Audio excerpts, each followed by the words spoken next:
আমরা সবাই কোথায় এসেছি? বানঘর।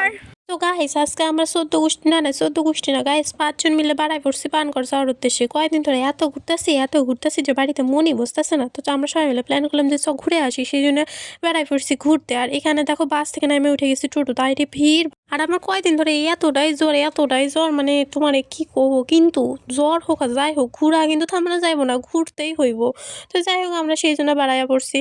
তো তোমরা যদি কখনো এই জায়গাটায় আসো তাহলে আমি তোমাদের সাজেস্ট করবো কখনো তোমরা দিনের বেলা আইসো না।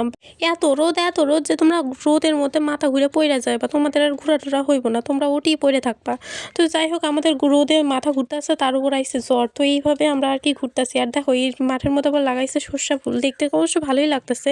আর এই যে দেখো এখানে সব বান্দরবান্দনীগুলো বসে থেকে কি সুখের গল্প কইতাছি, এক কথা ওই এক কথা, বাপ রে বাপ, মাথায় তোমাদের ধইরা যাইবো আমাদের গল্প শুনলে। যাই হোক এত গল্প টল্প শেষ করে আমরা চলে আসছি বাস স্ট্যান্ডে, মানে গঙ্গারামপুর বাস স্ট্যান্ডে আর কি। সো আমি তোমাদের তখনের ভিডিওটা করতে পারিনি কারণ আমার প্রচণ্ড শরীর খারাপ ছিল, সেই জন্য আমি ভিডিও করতে পারি নাই। তারপরে এই যে বাসে পড়ছি, বাসে উঠে আমি একটা ভিডিও করতে পারি না, রে পা রাখার জায়গা নাই।